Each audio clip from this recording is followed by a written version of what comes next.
Chers amis, j'aimerais me lancer avec vous dans l'étude d'un sujet extrêmement important et pas suffisamment connu, qui est celui des lois de la Havdalah.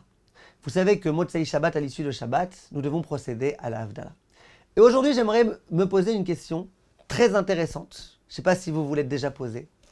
La question est de savoir, est-ce que les femmes sont concernées par la Havdalah ou pas? Dans des termes très concrets, est-ce que le samedi soir, une femme, elle peut elle-même décider de faire la Havdalah? Ou est-ce qu'il faut forcément, comme vous verrez dans beaucoup d'endroits, qu'elle attende que le mari entre à la maison? Et si c'est une femme pas mariée, qu'elle aille chez le voisin pour lui demander que lui-même fasse la Havdalah et qu'il la quitte à elle? En d'autres termes, la femme est-elle concernée par la Havdalah ou pas? Alors si vous voulez une réponse, je peux vous la dire très rapidement, mais je sais qu'ici, les gens de Torah Academy, c'est des gens qui aiment réfléchir, qui aiment qu'on leur expose les halachot bien, qu'on leur explique les tenants et les aboutissants. Donc écoutez bien mes chers amis. On a un principe, c'est que les commandements négatifs, ce qu'on appelle les lotaasé, les hommes et les femmes sont concernés tous deux au même niveau. Interdit de manger à Kippour, c'est aussi bien pour les hommes que pour les femmes. Interdit de cuisiner pendant le Shabbat, c'est aussi bien pour les hommes que pour les femmes. Aucune espèce de différence. Interdit de dire du Lashon Hara, c'est aussi bien pour les hommes que pour les femmes. Où est-ce qu'il y a des différences entre les hommes et les femmes? C'est dans les commandements positifs. Mitzvat assez. Que quoi? Que quand il y a un commandement positif qui dépend du temps, ce qu'on appelle dans la terminologie de la halacha, mitzvat assez shazman grama, alors là, d'une façon générale, les femmes sont dispensées. Les hommes sont abstenus à ça. Exemple, le shofar.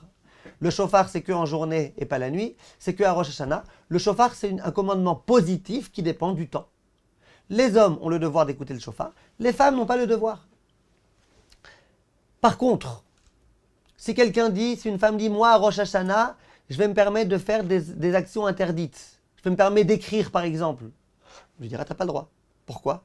Parce que écrire, c'est un commandement négatif. La Torah, elle ne te dit pas, il faut que tu fasses. Elle te dit, ne fais pas, n'écris pas.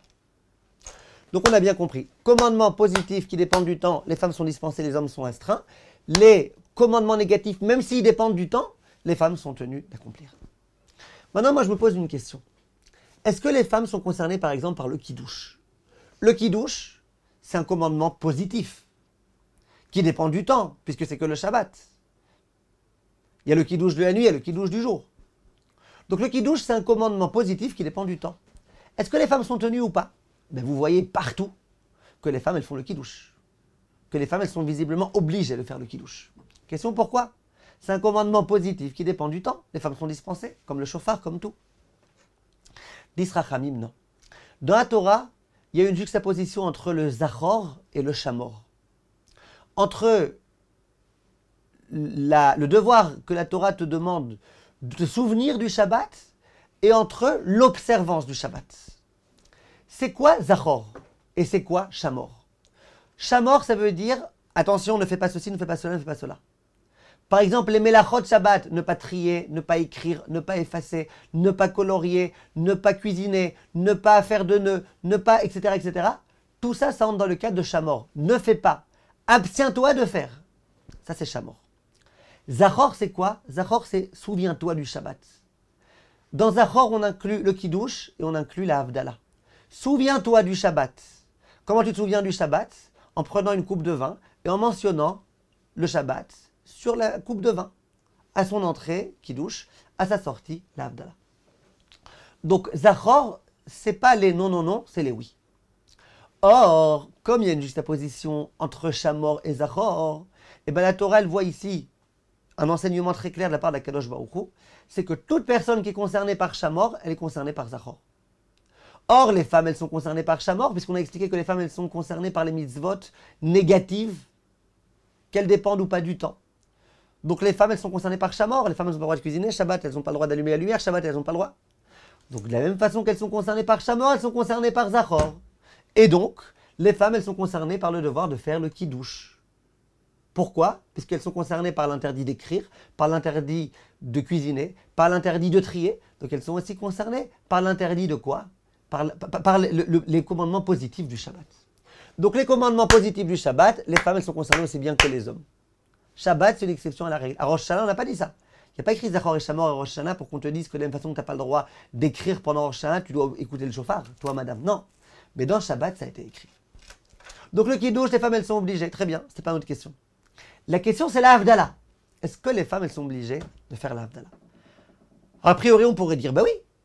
On a dit que dans les Ilchot Shabbat, les femmes, elles sont concernées par les non comme par les oui. Donc, de faire la Havdalah, c'est un commandement positif, intrinsèque au Shabbat. Donc, il faut faire. Ou est-ce qu'on va peut-être dire que non? Que Havdalah, c'est pas comme Kiddush. Pourquoi on pourrait dire que non? Et pourquoi il y a certains Rishonim qui disent que non? Parce qu'il y a des Rishonim qui disent comme ça.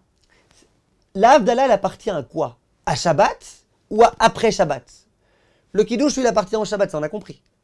Mais la Havdalah, avant de rester la Havdalah, je suis encore dans Shabbat. Après avoir resté la Havdalah, je suis déjà en dehors de Shabbat. Est-ce que je considère la Havdalah comme étant partie intégrante de Shabbat ou comme venant après Shabbat? Si je dis que ça fait partie intégrante de Shabbat, le principe qu'on a énoncé plus haut, il est vrai que toute personne concernée par le Shamor est concernée par le Zachor, donc les femmes sont concernées par la Havdalah. Mais si je dis que non, si je dis que la Havdalah, ça y est, c'est fini, Shabbat est terminé. Donc la Havdalah, c'est comme n'importe quelle mitzvah positive qui dépend du temps. Mais il s'avérera que les femmes, elles sont dispensées. Que se passe-t-il? Écoutez bien, on arrive tout de suite à la Chalemaasé.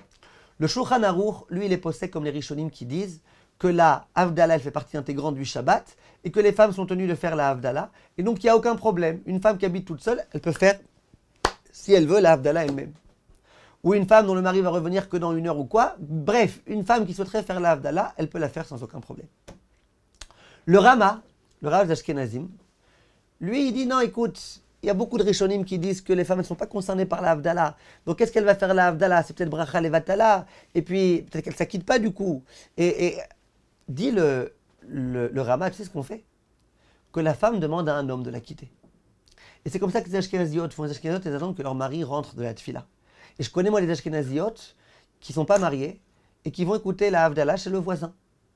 Le voisin, qui a une famille, etc., il fait la Havdalah, il la quitte aussi, cette jeune fille. Pourquoi? Parce que le Rama, il dit, écoute, nous, Pachout, on ne sait pas. Nous, les Ashkenazim, on n'a pas réussi à trancher cette halakha, on ne sait pas. On ne sait pas, peut-être que c'est les autres Rishonim qui ont raison. Peut-être que les Rishonim qui disent que les femmes, elles ne sont pas tenues, ils ont raison. Donc, peut-être qu'elles ne sont pas tenues, peut-être qu'elles sont tenues. Donc, il faut qu'elle écoute. Parce que peut-être qu'elle est tenue. Mais si elle n'est pas tenue et qu'elle fait, c'est bracha levatala, c'est une bracha qui n'est pas nécessaire, c'est une bracha en vain. Donc, elle demande à quelqu'un d'autre de la quitter. Donc, on a un résumé. Pour les Sfarad, il n'y a aucun problème. Pour les Ashkenaziyot, le principe, il est clair, c'est que la femme, elle peut... Il vaut mieux qu'elle demande à quelqu'un de la quitter. Si elle a personne à qui demander, qu'elle a trop honte, qu'elle est dans un cas de nécessité, même d'après les Ashkenazim, elle pourra faire, et elle devra faire la Havdalah. Mais le mieux pour les Ashkenazim, c'est essayer de trouver quelqu'un d'autre. On continue dans ce même sujet avec une question très précise la prochaine fois. Merci de votre attention.